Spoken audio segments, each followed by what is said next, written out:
All right, how you guys doing today? We about to hop into Galatians chapter 2. First things first, don't make sure you like that video, hit a little exit full screen, scroll a little bit, like it, then full screen it back up. You feel me? And also make sure you leave something in the comment section. I just want to hear how I can improve the channel. I also just got a wonderful idea. So when I was with my producer, he was talking about how he goes on Monkey, it's kind of like Omegle app where you're video chatting with another person and plays beats for them, or while he makes beats or whatever, or while he's streaming to promote his beat making, to promote his streaming. And I thought, you know what? And in the sermon, which we'll get into a little bit later, he was talking about how you can spread the gospel. I was thinking I can do that and spread the gospel on there and even post it on here. Not necessarily have to post it, but that's something I can be doing in my free time. So, I thought about that just now. So I think that'll be something that comes in the future. You know what I'm saying? Not necessarily while I'm here. I don't know. I'm not really comfortable here doing that. And by here, I mean at my dad's house. When I go back to my mom's house, where I got the LED set up and all that, maybe then. But here, not so much. I'm just not really feeling it per se. But yeah, over there, for sure. But yeah, stay tuned for that. Stay tuned for that. It's Pastor Ball hit me with a dang 3-piece part sermon. So I had to watch 3 parts. Luckily, it was my off day, because if I had work today, shoot, it probably wouldn't have happened. We probably would have had to done some other video or something. But yeah, so we gonna go over this. So but the first one, he was just talking about perversion of the gospel. I believe it was just verses 1 through 5. And he was talking about how everybody was making a new Jesus, a new gospel. We've talked about this a little bit before, where it's a new gospel is not Jesus. You can't do it by human works. Therefore, all you have to accept is that Jesus did everything that was necessary for us to be saved. That's why he said when it was over, it is finished. Because now, after everything, you don't have to do anything. You don't have to get baptized. You don't have to get circumcised. You don't have to be Jewish. You don't have to do whatever. You just have to believe in Jesus. And believing in Jesus will lead you on a whole trail of new exploration in your body and life. He'll teach you, sin right from wrong. He'll teach you to be a new creation, and he'll put you in the circumstances where you're most likely going to be the best Christian you could possibly be. And that's different stuff that's going to happen once you just accept Jesus. It's not necessary to be saved, but that stuff is most likely going to be a consequence of you accepting Jesus. And then when he gets into perversion of the gospel, that was kind of the same type of thing, on how anybody should be accursed. Even if an angel came down from heaven with a loud booming voice, it seems like you taking a vision from God. But if they tell you anything different, let that person be accursed. He even mentioned how Paul went to other people 3 years after or something, 3 years after or whatever, and talked to them. And he said, all right, don't tell me about your gospel, but I'm going to tell you what I heard so that we can get this straight. And he said, once he told them his gospel, they said, yep, matches up with ours. You're all good. So he went on 3 years or something, but regardless, he told them that first. He told them what he had seen, and they said, yup, it matches up. Boom, that means it's right. You know what I'm saying? It was what was already established. Just like we have seen what is already established, let nothing else change that. And he's saying, I'm not persuading men. I'm not pleasing men. I only seek to do what Jesus said to do. And how he was so zealous. He was saying how his life was consumed. This was the third part now of the sermon, or third part of the chapter, but the third sermon of the chapter.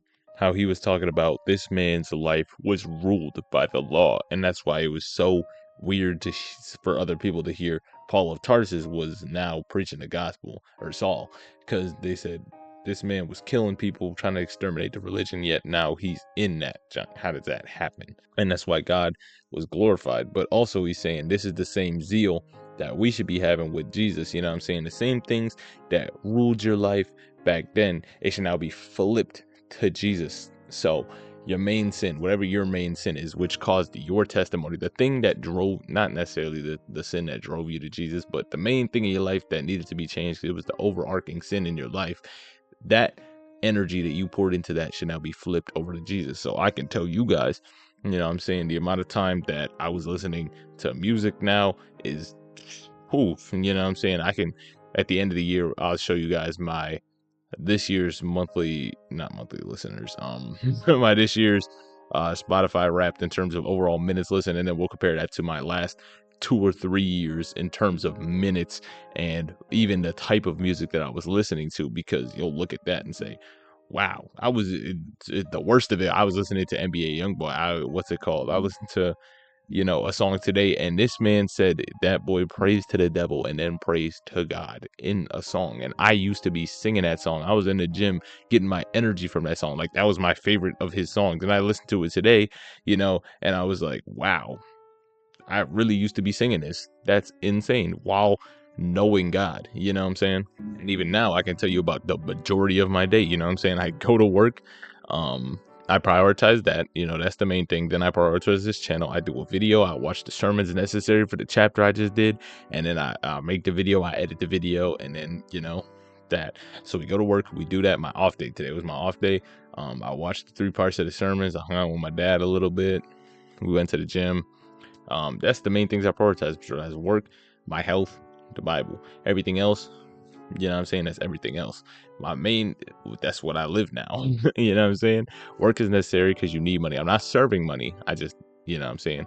It is necessary. Now, at my age, is not necessary. I'm not really doing anything good with that spending of money, but I am in some type of debt. So I do have to, work. I got to be an honorable person. I got to stick to my word in that sense and pay off the debt that I've accumulated. But at the same time, that's why I'm working.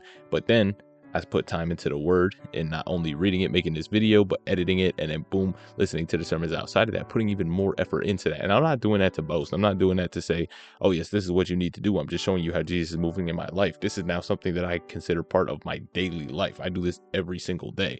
Now, when I go on vacation at the end of July with my family, it's like our family reunion.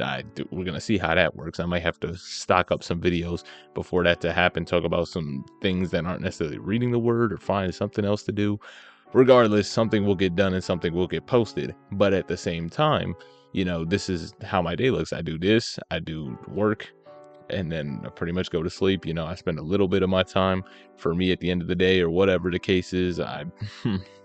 Even though you can argue I do it throughout the day, which I do, but regardless, this and work doesn't change. Work and this is like a stayed thing. If I have time to do whatever I want to do outside of that, then I have time. If not, I don't. And that's just what Jesus did for me in my life. You know what I'm saying? He made this the priority for me. I feel good when I do this. I feel happy when I do this. I feel led to do this. You know what I'm saying?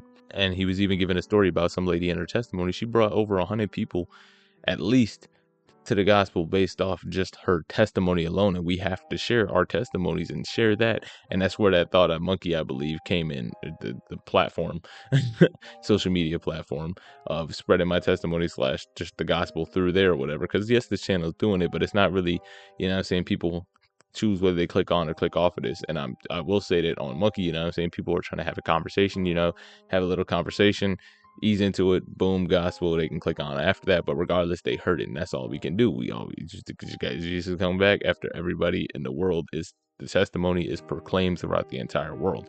So all I can do is I can tell them, God can show them after that, he can lead them on after that, whatever the case is. But the power of a testimony is you show people who knew you or who don't even know you. You could say, I was even thinking about this the other day, if I was like addicted to something, if I was addicted to meth and I said, yep, one day in the name of Jesus, I just quit cold turkey and boom, I'm done. You know how many meth addicts that would probably touch and want to change? Now think about that with whatever sin you were involved in.